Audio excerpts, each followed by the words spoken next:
चाहते हैं तो हम लोग जैसे माउस ओवर ये भी लिख सकते हैं। तो अगर इस पर हम लोग देखें, देखो रिफ्रेश किए, अब जैसे इस पर माउस जाएगा तो ये जा रहा, ठीक है। तो यहाँ ऑन का यूज कब करना है, जब डायरेक्टली हम लोग HTML में ही हम लोग लिख रहे हैं इवेंट, ठीक है। लेकिन जावास्क्रिप्ट में अगर डायरेक्ट लिखेंगे तो हम लोग ऐड इवेंट लिसनर का हम लोग यूज करेंगे, ठीक है। अब जैसे देखो ये फंक्शन यहाँ बना हुआ है, हम चाहते हैं कि इसी के अंदर फंक्शन हो, तो ऐसा भी कर सकते हैं। जैसे यहीं हम फंक्शन बनाना चाहते हैं, तो यहीं फंक्शन बनाना चाहते हैं, तो यहाँ कैसे बनाएंगे, तो यहाँ बिना नाम का फंक्शन बनता है, ठीक है। फंक्शन का नाम देने का जरूरत नहीं पड़ेगा, यहाँ डायरेक्ट लिखना पड़ेगा क्या, फंक्शन, ठीक है। यहाँ डायरेक्ट लिखेंगे क्या, फंक्शन। अब देखो फंक्शन लिख करके हम लोग पैरेंथेसिस स्टार्ट करेंगे, ठीक है। ये पैरेंथेसिस स्टार्ट करेंगे और करली ब्रैकेट स्टार्ट और क्लोज करेंगे और एंटर कर देंगे। ये बात समझ में आया? अरे कैसे वो समझ में आया, देखो एक बार फिर से। फंक्शन लिखे, पैरेंथेसिस उसका ऑन ऑफ हो गया, ठीक है। पैरेंथेसिस ऑन ऑफ होने के बाद करली ब्रैकेट को स्टार्ट कर देंगे और वो क्लोज भी हो गया। अब उसके अंदर करली ब्रैकेट के अंदर सारा कोडिंग होगा, ठीक है।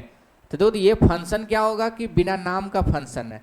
तो ये फंक्शन कॉल कब होगा, जब ऐड इवेंट लिसनर, जब माउस ओवर होगा तब ये फंक्शन कॉल होगा। अब यहाँ से हम लोग इसके अंदर जो चाहें वो लिख सकते हैं, ठीक है। अब जैसे हम लोग चाहते हैं कि एक बटन हो, ठीक है, हम लोग यहाँ से एक बटन दे देते हैं, तो हम लोग बटन टैग लिख लेते हैं और यहाँ से लिख देते हैं बटन क्लिक हियर, और इसको आईडी दे देते हैं के, ठीक है, और ये HH रहेगा। तो बटन को टारगेट करने के लिए हम लोग को यहाँ लिखना होगा क्या, के, इस तरह से। तो देखो के पर क्लिक करेंगे तो ये आ जाएगा। हम चाहते हैं कि उसके क्लिक पर जो हेडिंग का है कलर वो चेंज हो जाए, ठीक है। तो जैसे ये क्लिक करेगा ये फंक्शन रन करेगा।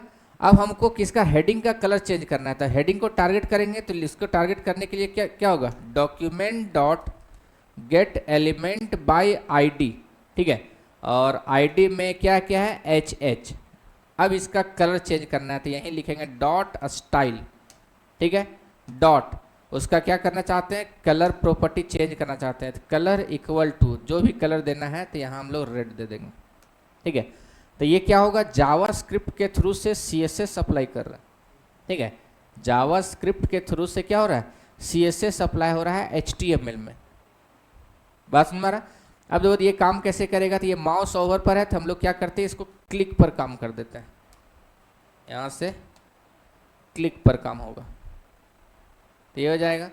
अब इसको हम लोग अगर सेव करते हैं, ये हो गया। अब दो इस पर जैसे क्लिक करेंगे तो इसका कलर चेंज हो गया। बस हमारा, हम लोग इस बटन पर जैसे क्लिक किए, ये क्या हो गया, कलर इसका चेंज हो गया। बस हमारा,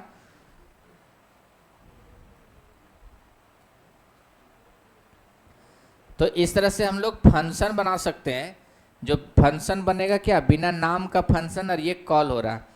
अब इसमें हम लोग कोई किसी का भी स्टाइल, जैसे ऐसा नहीं कि एक ही स्टाइल हम लोग दे सकते हैं, इसी को हम लोग कॉपी करके नेक्स्ट जो है डिजाइन वो हम लोग करना चाहते हैं। जैसे कलर ये हो गया और स्टाइल से बैकग्राउंड कलर भी देना चाहते हैं। तो CSS में बैकग्राउंड कलर लिखा हुआ रहता, तो कैसे लिखा रहता था, बैकग्राउंड हाइफन कलर, ठीक है। जावास्क्रिप्ट में क्या रहता है, कैमल केस में लिखा हुआ रहता है। जावास्क्रिप्ट में देखो स्टाइल, जैसे बैकग्राउंड कलर, तब B स्मॉल से स्टार्ट हुआ, बैकग्राउंड हो गया। दो वर्ड अगर रहता है तो कैमल केस में कैसे लिखा जाता है, पहला वर्ड स्मॉल लेटर से स्टार्ट होगा और दूसरा वर्ड जब साथ में है तो साथ में ही रहेगा, कोई स्पेस कोई अंडरस्कोर नहीं, और दूसरा वर्ड का पहला लेटर क्या होगा, कैपिटल होगा। उसी तरह तीन वर्ड का अगर मान लो तो स्टार्टिंग होगा स्मॉल लेटर से, और जो भी दूसरा और तीसरा वर्ड होगा उसको क्या करेंगे हम लोग, कैपिटल लेटर। तो इसको हम लोग कैमल केस में, जावास्क्रिप्ट में जितना भी इसका स्टाइल का जो प्रॉपर्टीज है, हम लोग जितना भी इसमें प्रॉपर्टीज यूज करेंगे सारा कैमल केस में ही होगा, ठीक है। तो बैकग्राउंड कलर, अब ये हम लोग जो भी देना चाहते हैं, जैसे बैकग्राउंड कलर में हम लोग देते हैं, सिंगल कोट में भी हम लोग दे सकते हैं वैल्यू को ग्रीन, ठीक है, हम लोग रिफ्रेश करते हैं एक बार, तो ये होगा जैसे क्लिक करेंगे तो देखो बैकग्राउंड कलर भी लग गया और ये कलर भी हो गया, बस हमारा। तो इस तरह से जितना भी हम लोग CSS का जो प्रॉपर्टी है वो हम लोग यहाँ से कर सकते हैं। जैसे अगर हम लोग स्टाइल पैडिंग अगर हम लोग देना चाहें, ठीक है, इक्वल टू, तो जैसे 20 पिक्सल ये देना है, तो देखो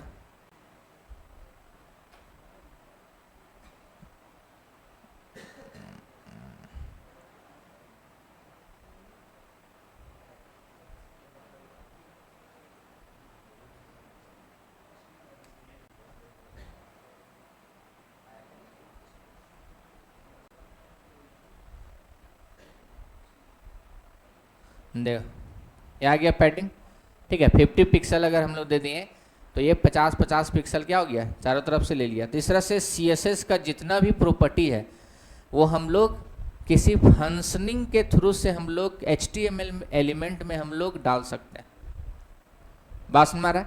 तो किसी भी वेबसाइट में क्या होता है कि अगर कोई फंक्शनैलिटी के थ्रू से अगर हम लोग किसी में हम लोग फंक्शन ऐड करना चाहते हैं तो उसी समय हम लोग यूज करते हैं किसका, जावास्क्रिप्ट का यूज कर लेते हैं, ठीक है। तो जावास्क्रिप्ट से हम लोग किसी भी HTML के एलिमेंट में किसी भी इवेंट के थ्रू से हम लोग कोई भी CSS का प्रॉपर्टी को हम लोग ऐड कर सकते हैं, ठीक है। अब जैसे देखो इतना बार बार लिखना ये दिक्कत अगर है, ठीक है, तो हम लोग CSS में ही जैसे अगर हम लोग लिखना चाहते हैं तो CSS में जैसे लिखते हैं वैसे ही लिखेंगे और उस क्लास को हम लोग यहाँ ऐड कर सकते हैं। कैसे ऐड कर सकते हैं, जैसे मान लेते हैं कि माई CSS ये जो लिखा हुआ है, चलो इसको एडिट नहीं करते हैं, दूसरा फाइल बना लेते हैं हम लोग। तो यहाँ से हम लोग एक नया फाइल बना लेंगे और नाम दे देते हैं JSCSS.css। एक ये फाइल बना दिए और इसको हम लोग यहाँ सबसे पहले ऐड लिंक कर लेंगे। तो यहाँ से लिंक CSS और फाइल का नाम होगा JSCSS, ठीक है। मान लेते हैं कि इस CSS फाइल में हम लोग कुछ क्लास मान लेते हैं, जैसे माई क्लास एक नाम देते हैं, ठीक है। और जैसे हम लोग लिखते हैं कलर वाइट, ठीक है। फिर बैकग्राउंड कलर, जैसे होता है क्या है कि जावास्क्रिप्ट में कभी कभी CSS पर काम करना डिफिकल्ट है, तो अगर हम ज़्यादा अच्छा से काम करते हैं CSS को CSS में, तो CSS को CSS में ही रहने दो, ठीक है। जावास्क्रिप्ट को जावास्क्रिप्ट में रहने दो, HTML को HTML में रहने दो। तो CSS में हम लोग डायरेक्ट इस तरह से काम करते हैं। तो CSS अगर किसी भी एलिमेंट पर अप्लाई करना है किसी फंक्शन के थ्रू से, तो जो प्रॉपर्टी हम लोग अप्लाई करना चाहते हैं डायरेक्टली हम लोग वहीं रहने देंगे। तो देखो हम लोग CSS में ही कोडिंग कर रहे हैं, तो इसका कलर वाइट कर दिए और ये बैकग्राउंड कलर हम लोग रेड कर दिए। ये दो प्रॉपर्टी हम लोग, अब ये क्लास को हम लोग जावास्क्रिप्ट के थ्रू से लगाना चाहते हैं। अभी जैसे ये सब हटा देते हैं, ठीक है। अभी अगर हम लोग देखें तो कोई भी क्लिक इवेंट पर काम नहीं करेगा, क्लिक कर रहे हैं कुछ भी नहीं हो रहा है, ठीक है। अब हम चाहते हैं कि जैसे उस बटन पर क्लिक करें तो जो हम लोग CSS लगाए हैं वो CSS लग जाए इसमें, ठीक है। तो हम लोग सबसे पहले किस पे लगाना है वो एलिमेंट को हम लोग टारगेट करेंगे। तो लिखेंगे document dot gate element by ID। अब ये डॉक्यूमेंट का H1 पर नाम क्या है, HH, ठीक है। तो यहाँ HH, अब यहाँ से डॉट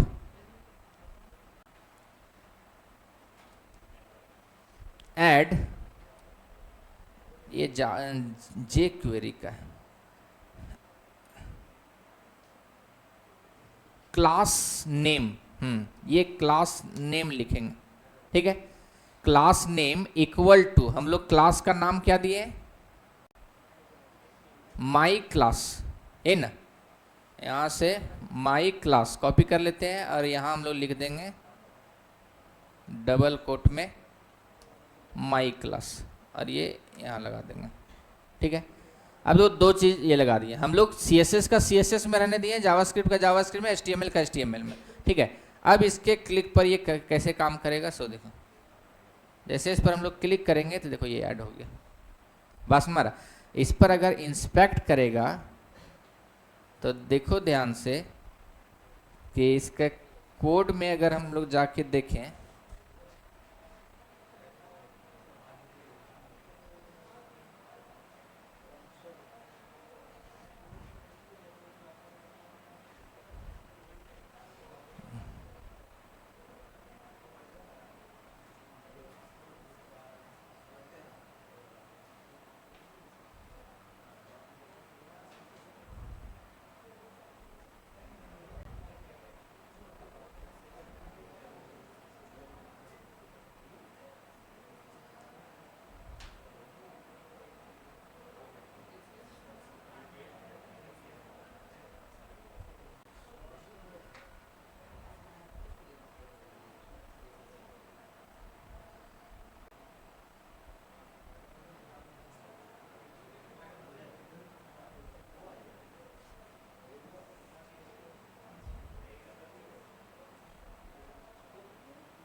डायरेक्टली यहाँ से नहीं काम कर रहा, चलो। तो ये बात समझ में आया कि जावास्क्रिप्ट से हम लोग किसी भी CSS प्रॉपर्टी को अगर HTML एलिमेंट के साथ अगर ऐड करना चाहते हैं तो उसके लिए हम लोग क्या करेंगे, क्लास बना देंगे, और यहाँ से ये, अब जैसे एक से ज़्यादा अगर क्लास अगर हम लोग ये करना चाहते हैं, ठीक है, तो जैसे एक और क्लास अगर हम लोग बनाना चाहते हैं, डॉट क्लास 1, ठीक है। अब इसमें हम लोग फॉन्ट साइज को बढ़ाना चाहते हैं, फॉन्ट साइज 50 पिक्सल, ठीक है। तो ये क्लास बन गया क्लास 1।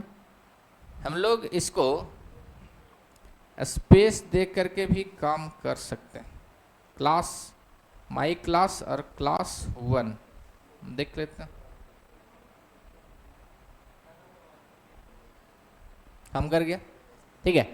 जैसे स्पेस दे दे करके जितना भी क्लास हम लोग ऐड करना चाहें वो कर सकते हैं, जैसे 4-5 क्लास है तो स्पेस दे करके सारा क्लास का नाम लिख दो। तो इस तरह से क्या हुआ, CSS का कोडिंग CSS में रह गया, नहीं जावास्क्रिप्ट का कोडिंग कहाँ रह गया, जावास्क्रिप्ट में रह गया, और HTML का HTML में रह गया, तीनों सेपरेट हो गया, क्लियर। और ये सही भी तरीका रहता है, हम पहले से भी बोल रहे हैं कि कोड को सेपरेट करके रखो, HTML हमेशा एक साथ रहने दो, CSS को अलग रखो और जावास्क्रिप्ट को अलग रखो। तो इस तरह से हम लोग बाय फंक्शनिंग हम लोग इस तरह से क्या कर सकते हैं, ऐड कर सकते हैं, ठीक है। तो जनरली हम लोग वेबसाइट में ज़रूरत पड़ता है यही इवेंट, ठीक है, कि इसके क्लिक पर ये क्या करें। जैसे अगर हम लोग एक फॉर्म अगर हम लोग डिजाइन करते हैं, जैसे HTML में हम लोग एक फॉर्म अगर डिजाइन करें, फॉर्म, ठीक है, ये भी हैश दे देते हैं यहाँ, और एक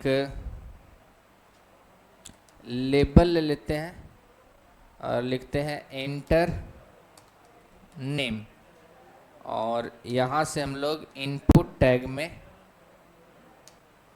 टेक्स्ट ये हो जाएगा, और यहाँ से BR टैग का यूज कर लेंगे, और इनपुट यहाँ से कर देंगे सबमिट, ठीक है। अब तो एक सिंपल एक फॉर्म बन गया, ठीक है, सिंपल एक फॉर्म है। अब जैसे हम लोग इस फॉर्म को भी वैलिडेट, जैसे जनरली जावास्क्रिप्ट का यूज हम लोग फॉर्म वैलिडेशन के लिए करते हैं, क्योंकि क्लाइंट से सर्वर पर जब डेटा जाएगा तो वो डेटा कोई ब्लैंक ना चला जाए, या किसी तरह का खास डेटा को ही हम जानने देना चाहते हैं, तो वो सारा हम लोग कोडिंग करते हैं किससे, जावास्क्रिप्ट से ही करते हैं, ठीक है। या फिर किस तरह का फाइल जाएगा, कितना साइज का फाइल जाएगा, डेटा किस हिसाब से होगा, कितना लेंथ का डेटा होगा, ये सारा हम लोग जावास्क्रिप्ट से ही करते हैं, हम लोग ये प्रोजेक्ट में हम लोग करेंगे भी ये, ठीक है।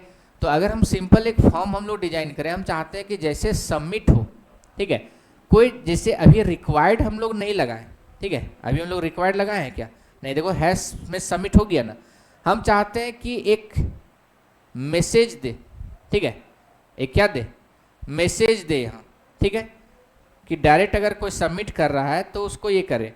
तो हम लोग क्या करेंगे, इस फॉर्म को एक आईडी दे देंगे और आईडी में हम लोग लिख देंगे माई फॉर्म, ठीक है, इसको हम लोग क्या लिख दिए, माई फॉर्म। अब यहाँ हम लोग करेंगे क्या, लिखेंगे document dot gate element by ID, ठीक है, और यहाँ लिखेंगे माई फॉर्म, ठीक है, माई फॉर्म, ये आईडी आ गया। अब डायरेक्ट हम लोग ये भी लिख सकते हैं डॉट ऐड इवेंट लिस्नर, और यहाँ से हम लोग इवेंट देंगे ऑन सबमिट, मतलब फॉर्म को जैसे सबमिट करता है उस समय काम करे, क्या काम करे, तो एक फंक्शन बनाए, ठीक है। तो यहाँ से ये हम लोग कर्ली ब्रैकेट स्टार्ट कर देंगे ये, ठीक है। जैसे सबमिट करेगा तो हम सिंपल अभी करते हैं अलर्ट, एक मैसेज दें, ठीक है, हाय, या फिर फॉर्म सबमिटेड, या सिंपल सबमिटेड लिख देता है ये। अब तो फॉर्म जैसे सबमिट होगा एक मैसेज देगा, रिफ्रेश करते हैं, यहाँ हम लोग जैसे सबमिट करें, नहीं दिया ऑन सबमिट, डायरेक्ट नहीं काम करेगा क्या, इसको एक वेरिएबल में डाल देते हैं, वेर के ट्रिपल के, और यहाँ हम लोग लिख देते हैं के ट्रिपल के dot add event listener on submit function alert submitted, my form, ID क्या है इसका, माई फॉर्म, ठीक है,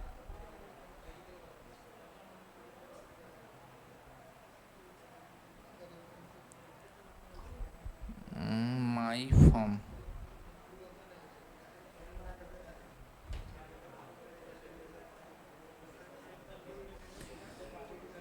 gate element by ID my form, और ये के ऐड इवेंट लिस्नर और ऑन सबमिट, अच्छा ऑन यहाँ नहीं लगेगा शायद, सबमिट,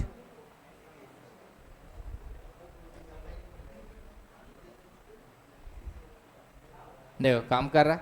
जैसे हम क्या बताए थे, ऑन लगता है क्या, जब डायरेक्ट हम लोग HTML में इवेंट देते हैं, बस मारा HTML में डायरेक्ट अगर हम लोग इवेंट देते हैं, जैसे on click, on submit, on mouse over, direct HTML में काम करता है। अगर हम लोग डायरेक्ट हम लोग जावास्क्रिप्ट में कर रहे हैं तो ऑन नहीं लगेगा, डायरेक्ट हम लोग इवेंट का नाम लिखेंगे, तो डायरेक्ट सबमिट, जैसे सबमिट हो रहा है तो हम लोग यहाँ से ये देखो, जैसे सबमिट कर रहे हैं तो हम लोग एक अलर्ट मैसेज सबमिटेड, ठीक है, लेकिन हम सबमिटेड नहीं, इस फॉर्म को हम लोग क्या करना चाहते हैं, वैलिडेट करना चाहते हैं।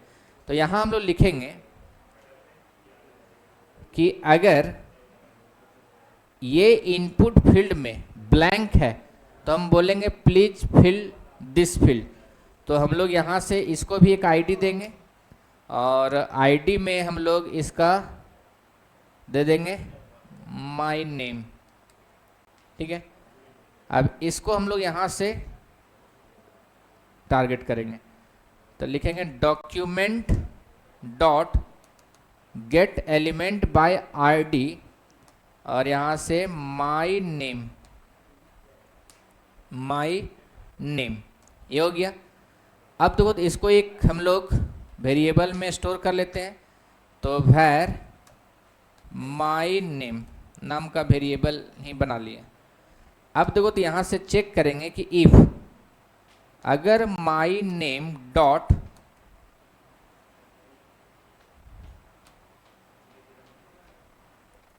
वैल्यू इक्वल टू अगर ब्लैंक है मतलब कुछ नहीं लिखा है, ठीक है, तब अलर्ट का मैसेज देगा। क्या मैसेज देगा? तो लिखेगा प्लीज फिल दिस फील्ड, ठीक है, ये मैसेज दे। कब? जब ब्लैंक हो। देखो डायरेक्ट सबमिट कर देंगे, देखो प्लीज फिल दिस फील्ड दिया। लेकिन अगर हम लोग कुछ लिख देते हैं यहाँ, अब सबमिट करते हैं तब नहीं देगा। क्लियर? अब तो ये एक टारगेट हम लोग मैसेज इस तरह से कर दिए, जैसे अलर्ट में हम ये कर हो रहा है, तो यहाँ हम चाहते हैं उसी के जस्ट नीचे एक मैसेज बना रेड कलर में, नहीं जैसे फॉर्म इस समय दिखता होगा रेड कलर में आता होगा जस्ट नीचे, ठीक है।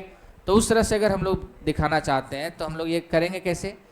तो उसके लिए हम लोग क्या करेंगे, इनपुट फील्ड में ही हम लोग यहाँ से एक डिव बना लेंगे, डिव, ठीक है। और यहाँ हम लोग एक आईडी दे देंगे MSG, ठीक है। अब जैसे जो मैसेज हम लोग यहाँ दिए, ये जो मैसेज हम लोग यहाँ दिए, ये मैसेज हम लोग यहाँ चाहते हैं, ठीक है। ये मैसेज हम लोग इस डिव के अंदर चाहते हैं यहाँ, ठीक है, इस तरह से। लेकिन अभी डायरेक्ट अगर हम लोग इस तरह से कर दें तो क्या हुआ, ये इस तरह से यहाँ दिख रहा है। ये दिखेगा कब? जब ब्लैंक हो तब, ठीक है। तो इसको हैंडल कैसे करेंगे? तो थोड़ा सा इस पर CSS अगर अप्लाई कर दें तो स्टाइल, इसका कलर क्या कर देते हैं, रेड, ठीक है। कलर क्या आ जाएगा, रेड। और एक और ले लेते हैं मार्जिन लेफ्ट 20 पिक्सल। तो थोड़ा सा एडजस्ट कर लेते हैं पहले इसको, 20 और 50,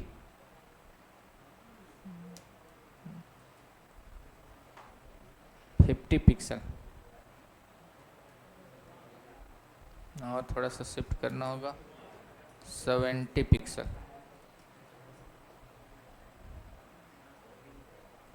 ठीक है, 75।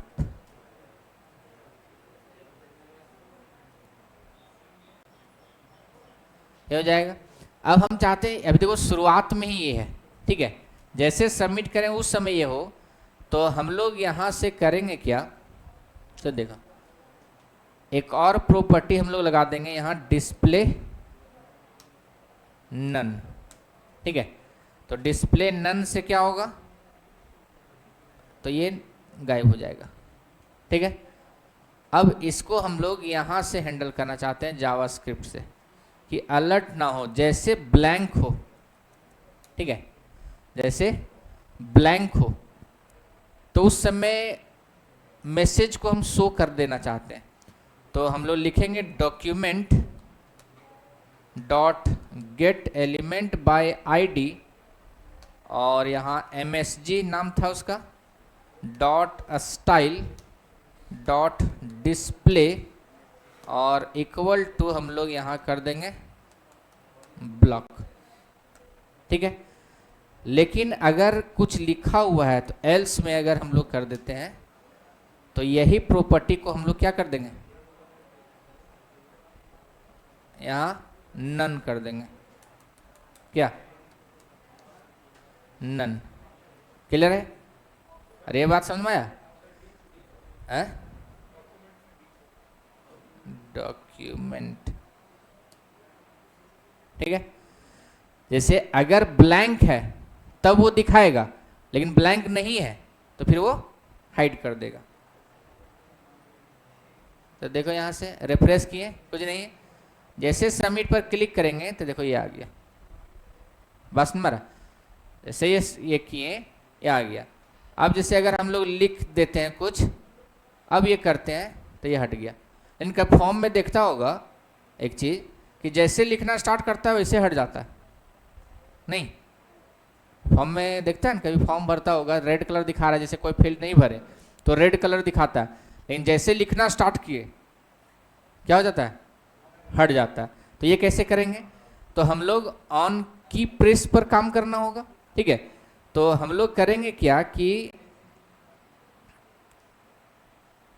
उस फील्ड को टारगेट करेंगे, ठीक है। तो लिखेंगे document dot gate element by ID, और यहां से उस फील्ड का नाम क्या है, माई नेम, ठीक है। उस फील्ड का नाम है माई नेम, क्लियर। अब इसको हम लोग एक वेरिएबल में रख लेंगे,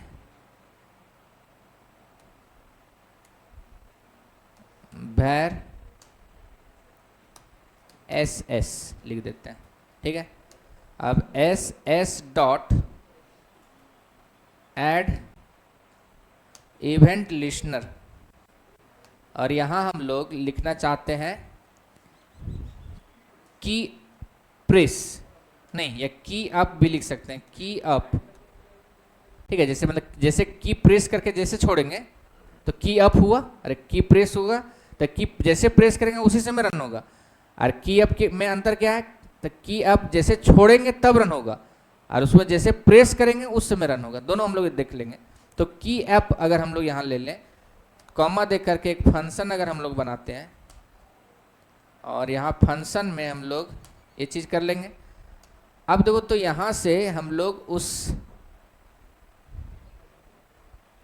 की अप में हम लोग वैल्यू ले लेंगे। तो वैल्यू हम लोग फेच किए हैं ना कहीं, माई फॉर्म माई नेम, हाँ, ये वेरिएबल्स से हम लोग यहाँ वैल्यू फेच कर लेंगे, ठीक है, माई नेम। अब यहाँ हम लोग चेक करेंगे इफ, ठीक है, माई नेम डॉट वैल्यू, ठीक है, इक्वल टू अगर ब्लैंक है, ठीक है, अगर ब्लैंक है तो हम लोग क्या करेंगे,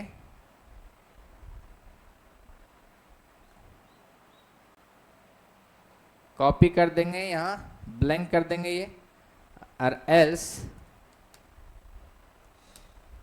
हम लोग यहाँ पेस्ट कर देंगे, और इसको हम लोग कर देंगे नन। तो ये दूसरा इवेंट हम लोग लगा दिया किस पर, की अप पर। तो अब देखो तो ये काम कैसे करेगा, ये हो गया। अब जैसे हम लोग सबमिट करें ब्लैंक, तो ये प्लीज फिल दिस फील्ड लिख रहा है। अब देखो यहाँ से एच लिखे हट गया,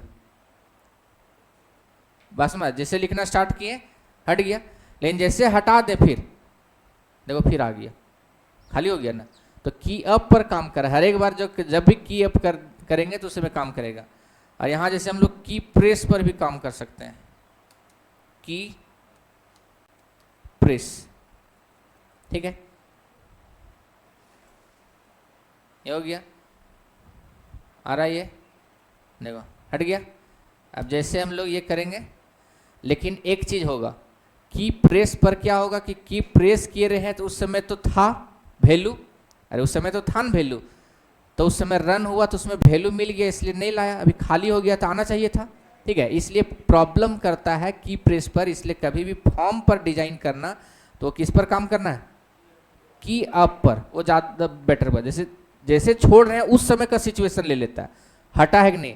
और जैसे हम लोग प्रेस किए हैं तो उस समय वैल्यू फेच कर लिया, तो उस समय जैसे प्रेस किए थे तो वैल्यू तो था ना उस समय, तो वैल्यू ले लिया तो उसको लग रहा है कि ब्लैंक नहीं है, इसलिए मैसेज नहीं शो कर रहा। और की अप में क्या है, अब कोई एक्शन नहीं होगा, तो उस सिचुएशन में वैल्यू अगर नहीं रहेगा तब ये एक्शन ये कर देगा। तो कभी भी फॉर्म पर वैलिडेशन अगर करना है तो याद रखो किसमें करना है, की अप पर, ठीक है। प्लीज दिस फील्ड, अब जैसे लिखना स्टार्ट करो ये हट जाएगा, ठीक है। जैसे हम लोग ब्लैंक कर देंगे